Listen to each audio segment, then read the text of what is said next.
Siap? Ya. Assalamualaikum warahmatullahi wabarakatuh. Waalaikumsalam warahmatullahi wabarakatuh. Semua di mata kuliah pendidikan Pancasila. Di bagian ini diskusi kita akan lebih menarik lagi ya, karena akan ditemani oleh 3 dosen pendidikan Pancasila yang semester ini mengajar ya di mata kuliah ini. Ada saya yang mungkin sudah biasa, terus juga ada Pak Haji Nana ya, sebagai dosen senior di Unsir, dan juga ada Pak Iwan ya. Ini sama, kami ketiga-tiganya mengajar di Unsir ya, yang semester ini mengampu mata kuliah pendidikan Pancasila. Kalau yang lainnya itu kan di PKN ya, karena sebagian fakultas ada yang di pendidikan kewarganegaraan. Oke, selamat pagi Pak Iwan dan Pak Haji ya, yang saya hormati. Ini semuanya senior saya. Saya di sini paling bungsu. Oke, di bagian pertama berdua dengan Pak Haji, saya sudah berbicara hal-hal penting mengenai kapan dan bagaimana perumusan Pancasila ya, dari pada masa kelahiran bangsa Indonesia sampai ke proklamasi. Nah, kita ini belum mendengar cerita nasib Pancasila setelah proklamasi. Walaupun memang sering kita jelaskan di di BPUPKI 1 maupun di Piagam Jakarta itu sudah ada sebenarnya ya perumusan Pancasila itu. Tetapi ada cerita lain setelah proklamasi, setelah kita merdeka. Untuk lebih memperjelas waktu, dan juga Pak Haji akan menjelaskan fase-fase sejarah bangsa ya, termasuk sejarah Pancasila di era-era kemerdekaan ya, menurut ya persepsi dari orang tua kita nih. Silakan, mungkin sekarang saya serahkan langsung ke Pak Haji. Bismillahirrahmanirrahim. Assalamualaikum warahmatullahi wabarakatuh. Waalaikumsalam warahmatullahi wabarakatuh. Iwan, dosen Pancasila di ISP. Kemudian juga ada Pak Adi di akuntansi dan perbankan. Oke. Ini sebagian fakultas juga Pak. Dan di sebagai fakultas. Saya di manajemen dan akuntansi ya. Baik, sebetulnya saya akan bicara di sini hanya bagian-bagian besar. Tadi dikatakan sebetulnya dalam pra kemerdekaan, ya, utamanya adalah perumusan Pancasila. Jadi itu bukan hanya perumusan Pancasila, jadi sebelum merdeka itu, tapi ada 3 perumusan. Yang pertama adalah Pancasila itu sendiri. Yang kedua adalah pembukaan UUD 45, dan yang ketiga adalah pasal-pasal UUD. Kapankah Pancasila dirumuskan? Kira-kira istilahnya itu didapatkan pada sidang BPUPKI pertama. Sedangkan pembukaan UUD 45 yang dulu itu namanya Piagam Jakarta itu adanya di 22 Juni 1945, sedangkan pasal-pasalnya ada di sidang BPUPKI kedua yang diketahui oleh Soekarno, dan pada tanggal 18 Agustus 1945 kemudian disahkan. Dan sebetulnya agak kompleks juga di tanggal 18 Agustus bagaimana pengesahan Pancasila, tapi kalau nggak salah sudah saya sebutkan itu yang mempertentangkan antara Piagam Jakarta, ketuhanan dengan belum, kalau dengan Bapak belum. Ketuhanan yang Maha Esa dengan menjadikan syariat satu sebagai pemiliknya dengan atas berkat rahmat Allah di alinea 3. Untuk Piagam Jakarta, ketuhanan dengan menjalankan syariat satu Islam bagi pemeluk-pemeluknya sehingga menjadi ketuhanan yang Maha Esa itu dirapatkan. Yang ketuanya adalah Muhammad Hatta dan juga Ki Bagus dan Wahid Hasim, kakeknya bapaknya Gus Dur. Sedangkan yang di berkat rahmat Allah alinea 3, jadi sebenarnya Allah itu ada 3 di ranah konstitusi itu. Yang pertama itulah di Pancasila atas berkat rahmat ketuhanan dengan menjalankan syariat Islam. Yang kedua adalah di pembukaan alinea 3 atas berkat rahmat Allah, dan satu lagi sebetulnya sumpah presiden, tapi masih ya Satu lagi adalah syarat jadi presiden. Syarat jadi presiden itu pasal 6 adalah harus orang Islam. Tapi itu di tanggal 18 Agustus dihapus. Mengapa dihapus? Karena sudah cukup dengan kalimat sumpah presiden, yaitu atas berkat rahmat Allah, yang artinya sebetulnya nggak boleh, mohon maaf pada non-Islam, nggak boleh non-Islam itu menjadi presiden karena sumpahnya harus demi Allah. Mengenai atas berkat rahmat Allah, nah ketika Soekarno menyebutkan atas berkat rahmat Allah yang ada di pembukaan alinea 3, ada yang usul di dalam hal ini adalah dari Bali, yaitu di Ketut Puje, dan juga dari Maluku, namanya Ratu Halhari. Kata beliau, saya tidak mengerti dengan atas berkat rahmat Allah karena saya agamanya bukan agama Islam. Oleh karena itu mohon atas berkat Allah itu diganti saja dengan atas berkat Tuhan yang Maha Kuasa. Namun pada pengesahannya pas ketuk palu, Soekarno itu lupa, sehingga atas berkat rahmat Allah itu sampai sekarang masih ada. Nah, oleh karena itu di tanggal 18 Agustus itu hari Sabtu itu, Ratu Halhari dan Ketut Puje itu berdiri mengkritik Soekarno. Kata beliau itu begini, tadi saya kan sudah mengusulkan bahwa alinea 3 itu harus diganti sama Tuhan yang Maha Kuasa. Kenapa tidak? Nah, oleh karena itu, kata Ketut Puje, saya atas nama orang Timur mengatakan tidak apa-apa, gitu. Jadi menerima. Iya, jadi menerima tidak apa-apa. Jadi artinya Jadi sudah terlanjur ketuk palu kan ya? Iya, ya. Jadi tidak seperti sekarang ramai, enggak. Nah, inilah yang disebut suasana kebatinan. Jadi suasana kebatinan itu apa? Suasana kebatinan itu Pancasila itu. Jadi menghormati, bagaimana beradab, bersatu, ya, menghargai pendapat. Jadi tidak ramai lah. Nah, selanjutnya kan ini di sidang pertama PPKI. PPKI itu bersidang 4 kali kalau nggak salah.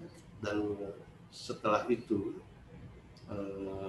kemudian bangsa Indonesia itu didatangi kembali oleh Belanda, oleh sekutu. Mengapa? Karena merasa bahwa yang mengalahkan Jepang itu bukan orang Indonesia, sehingga dia datang kembali dan ujungnya nanti para sekutu ini akan ada perang, namanya Perang Surabaya itu. Dan di Perang Surabaya itu sebelumnya tanggal berapa Oktober nantinya kan November, kalau nggak salah 22 Oktober kan? Ya, dan sekarang sebentar lagi itu adalah ada yang namanya persetujuan dari para santri untuk siap berperang melawan Belanda atau sekutu dan Amerika. Dan 22 Oktober itu disebut sekarang itu hari santri ya. Yang resolusi jihad itu kan ya? Iya, yang hari santri Indonesia. Nah, dan itu diketahui oleh kakeknya Gus Dur. Dan tapi di awalnya adalah Bung Tomo datang. Apa saya kalau melawan sekutu dan lain-lain disetujuinya, silakan jihad. Akhirnya Bung Tomo sebagai penyiar radio, beliau mengangkat tangan, dibulatkan dengan kalimat Allahu Akbar, Allahu Akbar. Dan ternyata saya di tahun 1976 tadi mendengar ceramah beliau di Gedung Asia Afrika, ternyata beliau itu ustaz. Nah, jadi yang memang yang Sudirman sendiri kan ustaz ya. Jadi tidak bisa dilepaskan sebuah perjuangan agama dengan kemerdekaan. Oleh karena itu sebenarnya tidak usah mempertentangkan lagi antara nasionalisme dan Agama ya. dengan agama. Dan selanjutnya mungkin Bung Tomo itu tahun 76 77 ya ke Mekah dan kemudian meninggal. Jadi meninggalnya di Mekah. Bung Tomo itu. Tapi kan, mohon maaf, mungkin agak sedikit perubahan ya setelah masuknya lagi sekutu itu, yang mungkin sedikit harus ada penjelasan dari kita. Ternyata itu berubah juga terhadap sistem ketatanegaraan ya. Karena Pancasila dan UUD 45 yang baru aja disahkan dengan konsepsi negara NKRI dan presidensil, ternyata berubah setelah keluarnya maklumat. Mungkin kan alasan-alasan kenapa keluar maklumat Hatta itu. Ya, jadi maklum kita itu mau tidak mau karena ingin disebut orang merdeka, ya gitu kan. Betul. Jadi mau tidak mau harus mengembangkan kebebasan. Dan dalam hal ini sebetulnya yang agak tokoh Indonesia yang agak menonjol itu yaitu Hatta. Mengapa? Karena beliau juga sebenarnya kuliahnya di Amerika. Dan oleh karena itu juga di nantinya itu Hatta dengan Soekarno itu agak gap, dan kemudian Hatta mengundurkan diri. Namun demikian jangan menganggap bahwa Hatta itu sekuler. Beliau itu anak kiai dan punya pesantren tapi kaya dan disekolahkan di. Apalagi dia basicnya orang Sumatera, ya, Sumatera Barat itu kan kental banget ya Islamnya. Iya. Makanya kemarin agak ramai ketika putranya Megawati mengatakan ya Sumatera Barat ya. Itu. Ya liberal, yaitu ada maklumat 10, angka Romawi 10, yaitu maklumat pakai presiden, sehingga dari situ tumbuhlah berpuluh-puluh partai. Jadi seperti sekarang itu liberal sebenarnya Pak. Ini Pak Duhan. Jadi agak jauh dengan kalimat komunis itu jauh sekarang. Nah, tapi ada orang yang mengatakan bukan maklumat 10, bukan, karena itu Romawi, tapi itu adalah maklumat X. Mengapa disebut maklumat X? Karena ditanya Muhammad Hatta itu, kita itu begini itu maklumat nomor berapa yang mulia? Kata Hatta, saya lupa lagi. X lah gitu. X lah gitu. Nah, karena liberal itu maka Indonesia 4 tahun kemudian berubah menjadi RIS. Dan ibu kota RIS itu adanya di Jakarta, sedangkan ibu kota Indonesianya itu adalah ada di Jogja. Atau kalau ada pertanyaan mengapa di Jogja itu ada keraton lah kira-kira. Tapi saya kurang yakin kan, kalau RIS itu Soekarno presidennya, kalau RIS. Iya. RI juga Soekarno. RI juga Soekarno, jadi merangkap Soekarno. Presiden RIS merangkap presiden RI juga. Kan negara bagian dari RIS ya RI itu. Kayaknya tidak ada tulisan seperti itu. Jadi kira-kira kata Pak Adi, kira-kira apa? Nanti cari di bukunya, karena ini masalah RIS ini tidak dibahas. Ya, cuma sebentar lagi ya, cuma berapa bulan? Malah sebentar, yang kedua dibenci gitu. Baik oleh Soekarno itunya sendiri, karena Soekarno kan tidak senang sama Amerika. Jadi di buku-buku itu RIS jarang dibahas. Sama persis dengan Belanda itu menyerah pada Jepang tanggal 9 Maret 142. Nah ini jarang dibahas gimana gitu. Karena tidak menguntungkan kita lah dalam tanda kutip ya. Nah ini kelemahan. Sebenarnya ini kelemahan. Mengapa? Karena di Amerika yang namanya yang anti demokrasi itu punya siapa? Itu sebenarnya diagungkan, jadi yang anti dan yang pro itu sebenarnya seharusnya ada. Itu memang kelemahan kita. Seperti itu. Dan tapi RIS ini hanya berapa bulan ya? Desember sampai Agustus. Iya. Jadi 8 bulan 9 bulan. Ya, 9 bulan ya Desember sampai Agustus. Agustus tanggal berapa? 19. Agustus 19 50. Ya, jadi 49. Itu bangsa Indonesia ingin bersatu lagi. Itu usulan dari orang Timur. Karena bangsa Indonesia ingin bersatu lagi, maka Pancasila RIS itu tidak berlaku lagi. Karena tidak berlaku lagi, maka 17 Agustus 1950 dibuatlah UUDS sementara, berarti Pancasila juga sementara. Gitu. Nah, karena sementara Agustus 1950 itu, maka bangsa Indonesia karena banyak usul-usul ketika itu bentuk negara juga karena pluralis dan lain-lain, jadi banyak usul-usul. Maka karena banyak usul-usul, bagus sekali kita mengadakan pemilu pertama. sebetulnya ingin apa bangsa Indonesia itu gitu. Jadi sekarang jangan seperti dulu lagi, banyak lagi ide-ide dan lain-lain. Dulu pernah maka diadakan pemilu, dan tapi utamanya pemilu itu untuk memilih dua ketika itu tahun November 1956. Yang pertama adalah untuk memilih anggota konstituante untuk menampung aspirasi-aspirasi yang terjadi dari 45 itu yang 5 tahun itu. Terus yang kedua memilih DPR gitu. Dan setelah itu sudah terpilih anggota konstituantenya, dan November 56 itu kalau pemilu kan September. Tapi kan mungkin saya sebelum lanjut ke pemilu 55, saya ingin menegaskan apakah memang tahun 50 itu tidak terpikirkan untuk kembali lagi ke Undang-Undang 45 yang asli di tahun 50? Mungkin sebenarnya terpikirkan, tapi tidak semua. Dan oleh karena itu saking banyaknya kepentingan mungkin ya. Iya, makanya nanti akan muncul waktu sidang itu. Jadi memang ada yang ingin kembali ke UUD 45. Makanya sidang konstituante itu dibagi dua. November 56. Yang dibagi dua itu yaitu yang ingin kembali ke UUD 45 sebelumnya, yaitu NU versi NU PNI dan PKI. Itu. Terus yang kedua adalah Masumi. Dan ini lama sekali. 4 tahun kurang lebih ya. 3,5 tahun. Iya. Mendebatkan masa dasar negara kan? Iya. Tapi kalau itu terlalu diurai mungkin jadi ke sejarah ya. Iya. Di buku juga sudah ada sebenarnya itu kan. Di buku juga sudah ada dicantumkan itu. Iya. Mengenai peristiwa itu. Iya. Paling langsung aja kan ke dekret lah. Iya. Ujungnya kan kemudian kenapa di sini lama sidangnya itu karena dua kepentingan yang tidak mau yang toleran, gitu. Karena tidak mau toleran, akhirnya negara berbahaya, hampir mau perang. Karena antara Masumi dengan kelompok nasionalis tadi suaranya itu 50-50. Ya, betul. Karena 50-50 itu ya, ini hadir, ini tidak hadir, akhirnya tidak ada quorum ya. Tidak ada sampai 2/3 kan? Ya, karena tidak mencapai quorum, maka Soekarno itu jam 5 sore berpidato. Judul pidatonya Republikan.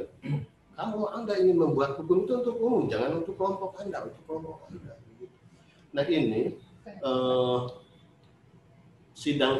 Soekarno ini pidatonya ada dua versi, ada yang disebut di Gedung Asia Afrika Bandung, ada juga yang disebut di Gedung GPU PKI gitu, di Jalan Pejambon yang sekarang Gedung Pancasila. Jadi Soekarno itu begitu, kalau mau berbuat hukum Republikan, kira-kira ya secara sederhananya. Kalau untuk kelompok Anda itu bukan negarawan. Kalau bukan untuk negarawan, kira-kira bukan karena ya, karena panjang. Anda bubar saja. Makanya diktum dekret presiden itu adalah bubarkan konstituante, karena sudah tidak ada toleransi dan lain. Bubarkan konstituante, dan yang kedua kembali ke UUD 45. Ketika kembali ke UUD 45 ya, yang tadi itu yes, setuju. Sedangkan Masumi itu tidak setuju. Kemudian Soekarno menanya, kenapa tidak setuju? Jawaban Masumi, saya setuju kembali ke UUD 45 asal UUD 45 itu dijiwai oleh Piagam Jakarta atau syariat Islam, gitu. Jawaban Soekarno, yes. Jadi sebetulnya kita bisa melaksanakan syariat Islam, gitu. Tapi bukan memberikan negara Islam saja, kan ada yang namanya ekonomi syariah. Ada. Sekarang produk halal yang namanya nikah juga kan kita berdasarkan syariat Islam. Ya, jadi sebenarnya dan yang lain-lain silakan. Cuma kan yang jadi masalahnya gini, Pak Adi sekarang nabung Pak Adi di bank syariah atau bank konvensional? Bagi juga ke bank konvensional. Tapi siapa kan udah pindah ke bank syariah? Nah ini masalahnya. Benar nggak? Zakat, benar nggak? Nah, sebetulnya kehebatan agama kita itu, walaupun bagaimana dari zakat, tapi bagaimana zakat ini? Pengelolaannya, juga kesadarannya kan. Bahkan mungkin BMT atau lembaga zakat itu lama-kelamaan kadang-kadang aktif Sudah nggak ada. karena manajemen dan mentalitas si pengelola Ini ada 1000 enggak? Terus yang ketiga ya, yang ketiga itu adalah bentuk MPRS dan DPRS. Mengapa MPRS? Karena DPR-nya sudah dibuat di pemilu itu. Gitu. Jadi, kemudian ada MPRS. Ya. Oh, yang bubar kan cuma MPRS konstituante yang dibubarkan, bukan DPR-nya saat itu. Bukan. Oh iya. Bukan. Hanya anggota konstituante. Nanti MPRS kalau nggak salah MPRS itu ketuanya tuh kalau nggak salah Pak Masudi juga kan. Masudi Nasution. Pak Nasution juga Pak Masudi. Yang pendiri Unsil ya. Jadi pendiri Unsil itu adalah salah satu anggota MPRS. Ya. Terus bangga jadi orang Unsil ya. Ya seperti itu dan kembalilah ke UUD 45. Gitu kan, kembali ke UUD dan inilah sudah yang namanya awal yang disebut Orde Lama. Ya, demokrasi terpimpin. Disebut Orde Lama itu kata siapa? Kata Soeharto. Yang sebelum Orde Lama itu sampai kemerdekaan itu kalau Kang Ngal menyebutnya ini adalah masa pancaroba, mencoba-coba. Coba-coba. Semacam itu. Nah, Orde Lama ini sebetulnya kembali ke UUD 45 dan Pancasila sebenarnya mau begitu, tapi hambatan-hambatan terhadap Soekarno itu sangat banyak.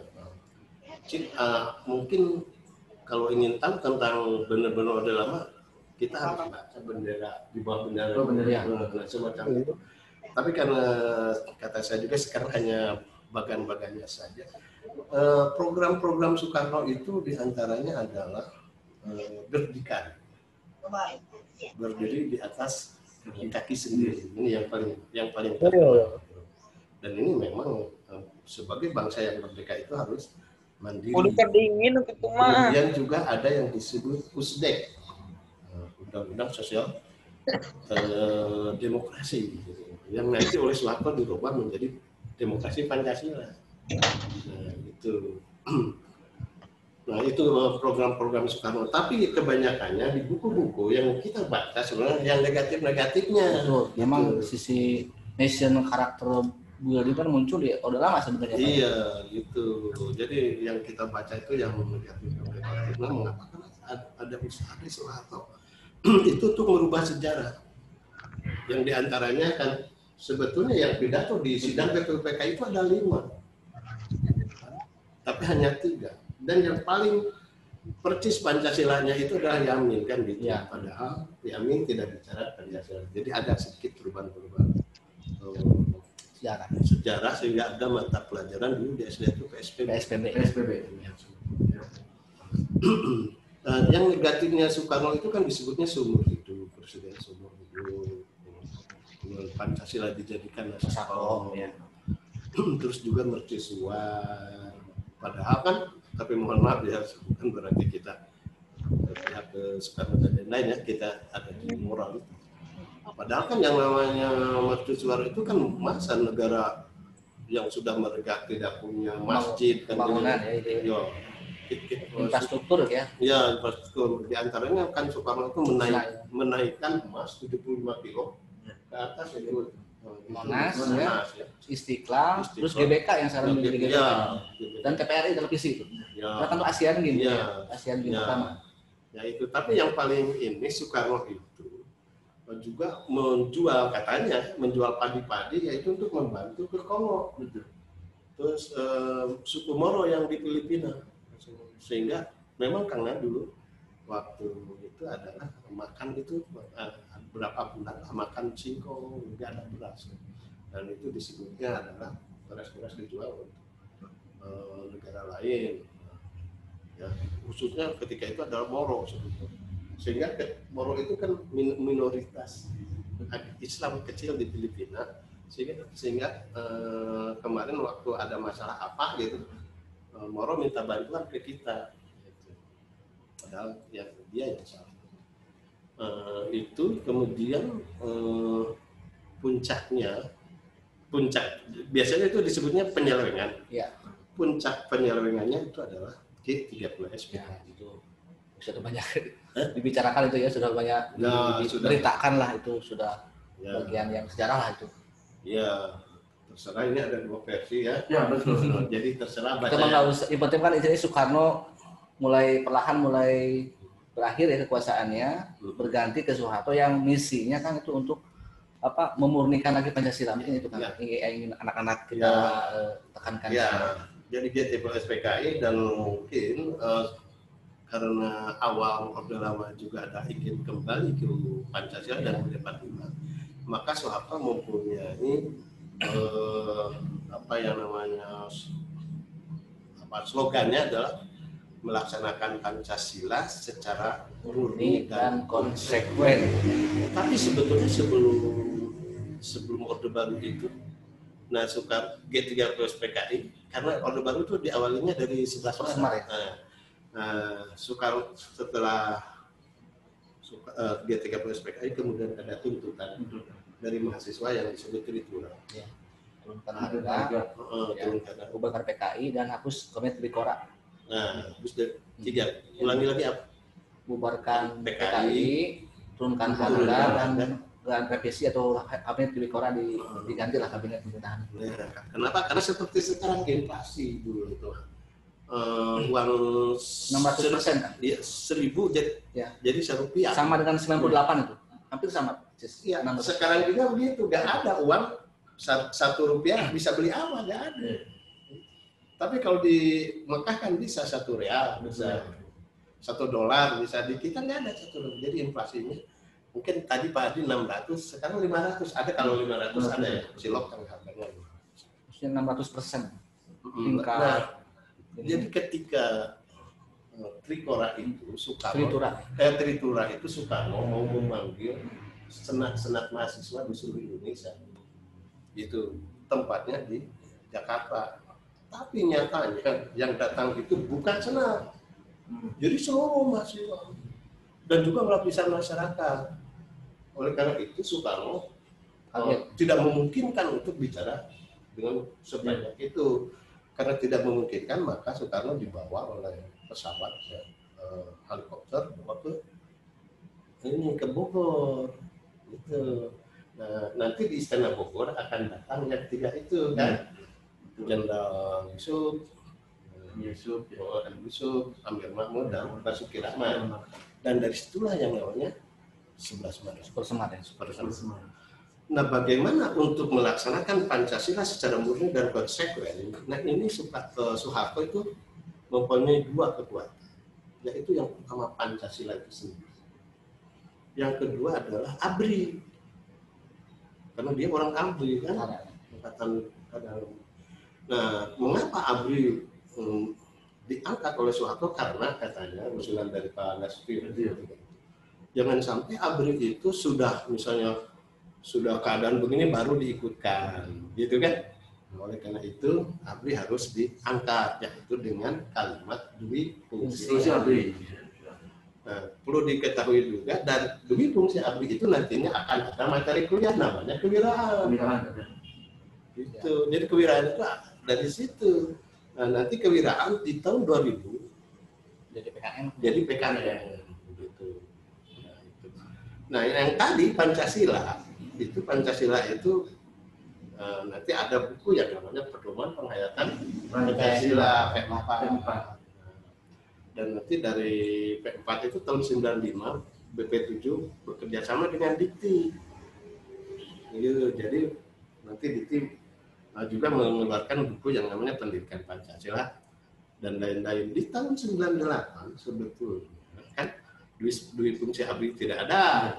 Itu kan dihapus. Sebenarnya gimana nih mereka itu.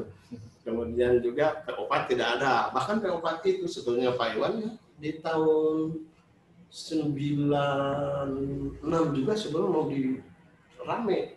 Jadi P4 itu bukunya tadi mau diganti dengan pancawarna loh. Ada 5 warna buku. Yang P4 dipertahankan oleh kalau nggak salah ya, dipertahankan oleh Pak Harmoko, sedangkan yang Pancawarna Pak Murdiono.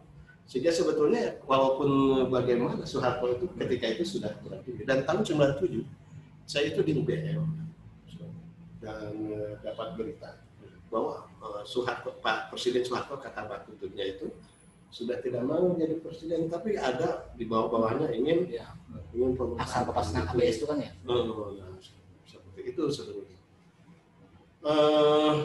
ciri-ciri daripada Orde Baru itu yang istimewanya. Yang istimewanya itu punya teori namanya 3 teori yang disebut trilogi. Trilogi. Ya, trilogi pembangunan yang diawali dari stabilitas nasional, pertumbuhan ekonomi, dan pemerataan. Nanti periode yang lainnya pertumbuhan ekonomi, pemerataan, stabilitas nasional. Terus digeser-geser begitu. Oleh peringkat ada prioritas 1, 2, 3. Nanti dari trilogi itu menghasilkan GBHN. Garis-garis besar haluan negara. Garis-garis besar haluan negara itu ada yang disebut jangka panjang 25 tahun, ada yang jangka menengah yaitu 5 tahun, dan ada yang per tahun. Yang per tahunnya RAPB dan semacam itu. Sebetulnya kalau dilihat dari segi itu, Soeharto itu bagus. Sehingga ada sekarang diskursus untuk kembali lagi membuat GBHN. Kalau Pak Jokowi kan 9 kemarin, sekarang 5. Nawacita. Dan sekarang 5. Dan presiden yang lain belum membuat seperti itu. Nah ini mungkin keistimewaan Soeharto itu yang pertama ada GBHN, ada Pancasila, mungkin positif dan negatif mungkin itu hitung si Abri. Nah, terus yang negatifnya itu ya sama dengan Soekarno, yaitu presiden seumur hidup. Walaupun dengan konstitusional kalau Soeharto. Iya. Soekarno juga ada TAP MPR-nya. Oh gitu. Ada TAP MPR. Terus birokrat, ekonomi birokrat. Jadi siapa pejabat pasti kaya. Begitu. Ya. Jadi saya pernah nanya Pak dia di Selat Sunda itu kapal punya siapa? Semuanya itu punya Pak Sudarmo. Dan mohon maaf ini kurang Pak. Ruang kelas ini nggak apa-apa. Ruang kelas ini kan bukan ruang publik, ruang kelas. Ya, jadi jangan kemana-mana kayak nanti ya. Jangan ekspos ya semacamnya. Pokoknya gitu. Betul. Atau sekarang juga kalau mau nanya sebenarnya pantai dari Pelabuhan Ratu sampai misalnya Banyuwangi itu kepunyaan siapa itu? Ya itu. Ya. Kebun cengkeh dan sebagainya. Itu kalau itu mungkin yang negatifnya. Yang kedua, yang negatifnya itu ada PO-Pak. Itu sebetulnya dipakai iklan Presiden Soeharto. Ini majalah Pak. Jadi dulu itu di Mandala ini saya suka mencari mahasiswa, nanti nanya ke saya ya, apa pertanyaannya, Pancasila itu perlu teladannya, siapa teladan yang berpancasila? Itu sengaja dicari mahasiswa saya. Biasanya saya dengan Pak Bupati dan itu bertiga, itu namanya sidang terakhir kan. Sudah selesai, siapa yang mau bertanya? Tinggal itu, wah ya, tapi sudah lama-lama ada Mas. Pak, saya mau nanya, ini Pancasila itu tidak akan bisa dilaksanakan kalau tidak ada teladan yang berpancasila. Oleh karena itu saya ingin nanya, siapa orang yang teladannya Pancasila? Yang berpancasila lah. Saya api-api bingung lah. Tapi sudah lama-lama saya jawab, Bapak teladan di Indonesia adalah Bapak nomor 1 di Indonesia.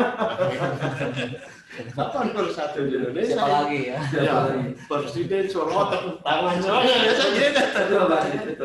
Pilih Golkar ya. Pilih Golkar. Betul. Sampai-sampai kan saya pernah dengan teman karena itu sekarang sudah masuk ke Indonesia, harusnya Golkar. Karena saya Pak Iwan dulu itu dianggapnya di sini Golkar hijau. Gara-gara hijau. Orang Golkar tapi membahasnya Islam gitu. Bahkan pernah kan saya tahun 93 ini mengundang Amin Rais di sini. Beraninya Amin Rais di sini ngomong, hidup Golkar. Tapi jangan kalah P3. Jadi ramai sini. Dulu itu seperti itu. Tapi ini kita ngomong cuma ya, supaya tidak jenuh. Kira-kira begitu. Dan Soeharto ini tadi birokrat ekonomi, kemudian akibatnya itu ada yang disebut resesi, ada yang disebut moneter. Menjelang akhir ya. Ya ini tahun 97 moneter. Kemudian moneter itu ya di mana uang kita itu jadi murah. Di tahun nggak salah ini ada turun tangannya George Soros. IMF ya. Nah, dan sekarang juga mungkin jadi Amerika juga. Dari moneter itu menghasilkan resesi ekonomi. Resesi ekonomi itu di mana-mana akan mengakibatkan tidak percayanya terhadap pemerintah. Dari resesi ekonomi maka terjadilah resesi politik. Dan ketika itu dari SP kalau nggak salah dari SP mahasiswa berjuang, kemudian sehingga hasilnya adalah Soeharto tanggal 21 Mei 1998 mengundurkan diri. Dan selanjutnya setelah mengundurkan diri ini adalah kita reformasi. Dan untuk tahun reformasi Pak Iwan, ada pertanyaan dinamika Pancasila. Nah, kalau mau bicara dinamika Pancasila berarti bagaimana Pancasila zaman Soekarno, bagaimana Pancasila. Tapi di buku tidak begitu. Bagaimana Pancasila zaman Soekarno, Soeharto, kemudian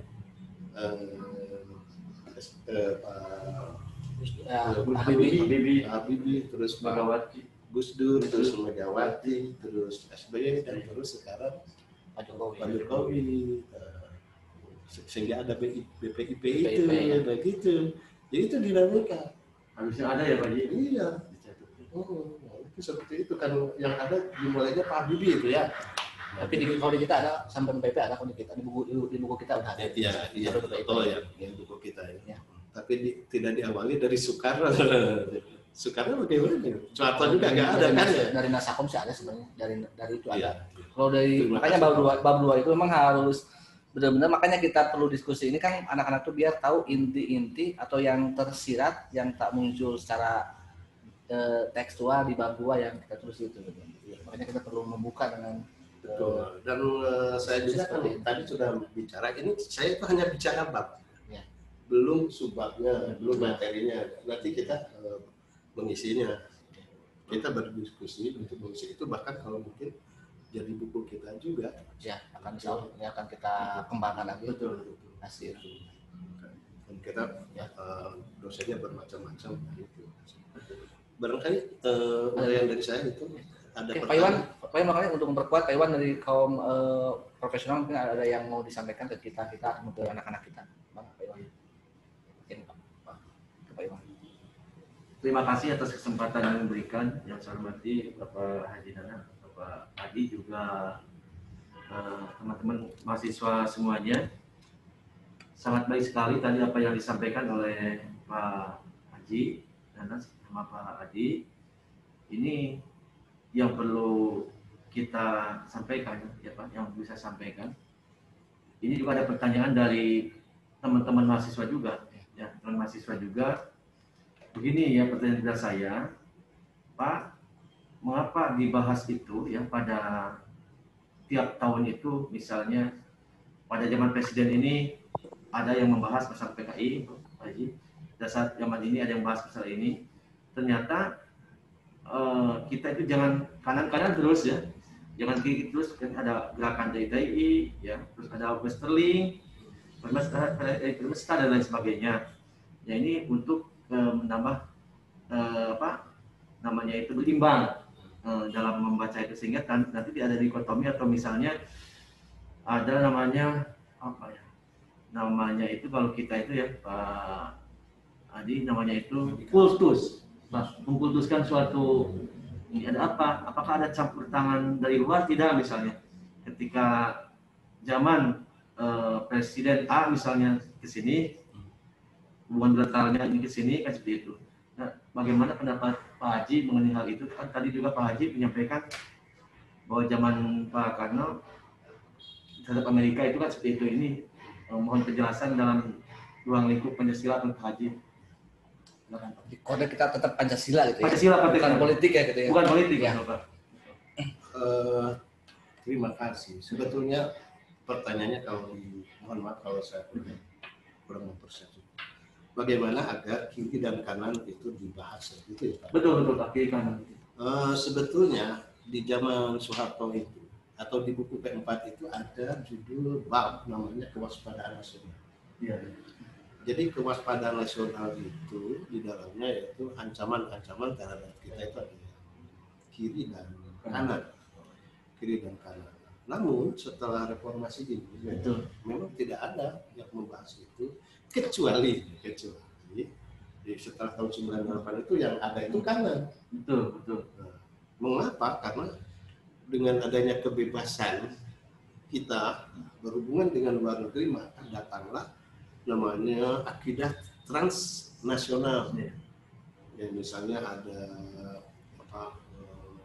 Hizbut-Tahrir, ada Ikhwanul Muslimin, ada jemaah Islam Jemaah dan lain-lain. Nah, itu. Nah, kemudian mengenai PKI, mengenai PKI itu adanya PKI itu ketika Jokowi jadi presiden. Sebetulnya Pak Jokowi waktu jadi wali kota di Solo nggak ada itu. Kemudian ketika beliau jadi gubernur nggak ada, tapi pas ini jadi ada isu ini. Dan isu ini disebutnya itu adalah hantu kan, hantu itu ramai sekali isunya. Tapi sebenarnya gimana? Sebenarnya untuk ini memang kelemahan Pak dia. Kelemahannya itu di film G30 PKI itu tidak digambarkan juga bagaimana sebenarnya Soeharto membasmi PKI. Gitu. Nah, Soeharto membasmi PKI itu sampai cucu-cucunya. Jadi kalau Pak Adi ingin jadi pegawai negeri tapi kakek Pak Adi itu PKI nggak boleh. Sebelum sudah habis sebenarnya. Kalau dilihat dari segi itu. Ada litsus Pak, zaman saya dulu litsus. Nah, ada litsus. Saya pernah kedatangan seseorang sekarang jadi wakil gubernur. Pak, saya itu mau di litsus. Betul, Pak. Saya mau di litsus, Pak. Pertanyaan yang paling sulit apa? Ada dua. Ini harus bisa nih. Apa, Pak? Ini pertanyaan yang nomor pertamanya. Apakah Anda mengetahui G30 PKI? Nah, saya tanya, dan nah kalau jawaban begitu bisa 2 jam. Ada jawaban yang cepat.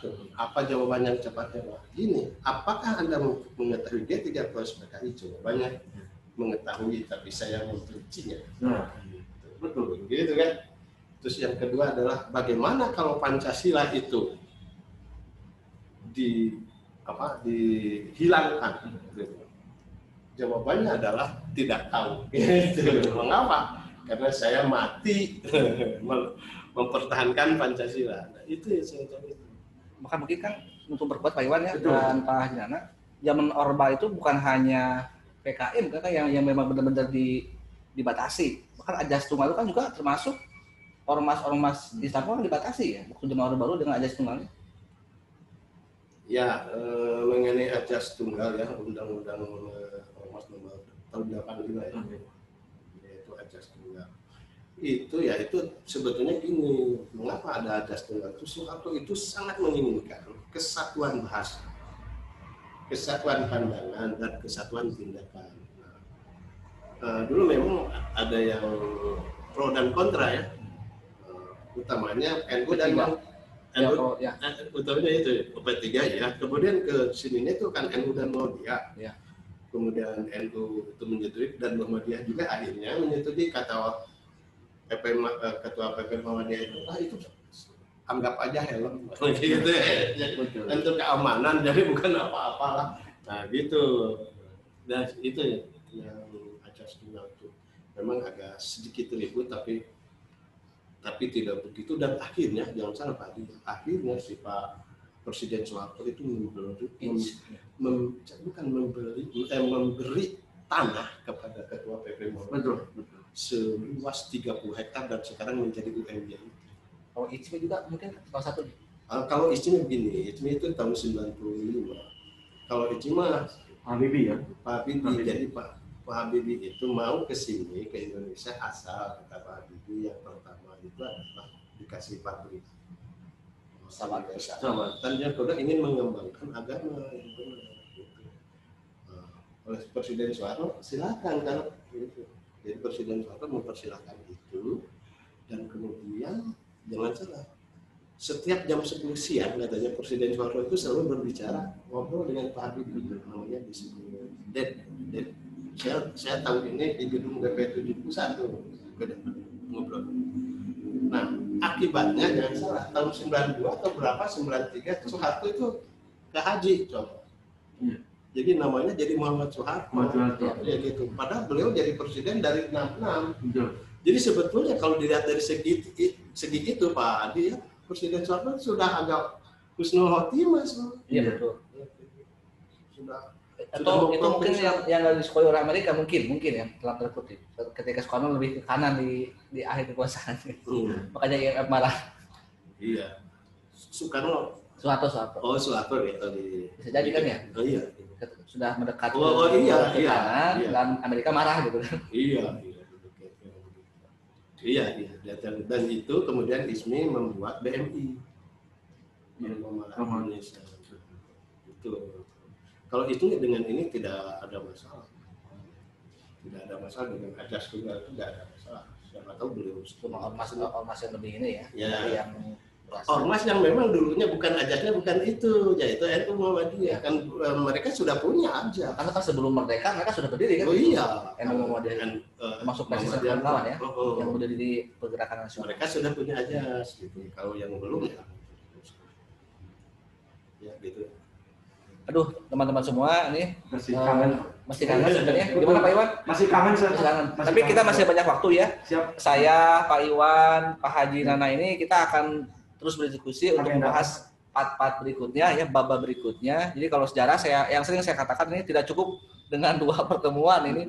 Sejarah ini memang sangat panjang ya. Kita di sini juga masih banyak yang ingin kita bicarakan, tapi waktu pun kita tidak berpihak kepada kita ya. Mohon maaf teman-teman semua. Kita jumpa lagi di bab berikutnya ya. Ini adalah pendalaman materi di bab 2 tentang Pancasila dalam konteks sejarah perjuangan bangsa. Terima kasih kepada Pak Haji yang saya hormati ya, orang tua saya. Pak Iwan, siap. Ya kita sapa dulu anak-anak kita dengan salam Pancasila. Gimana gini ya? Salam Pancasila. Salam Pancasila. Oke, assalamualaikum warahmatullahi wabarakatuh. Waalaikumsalam warahmatullahi Assalamualaikum warahmatullahi wabarakatuh.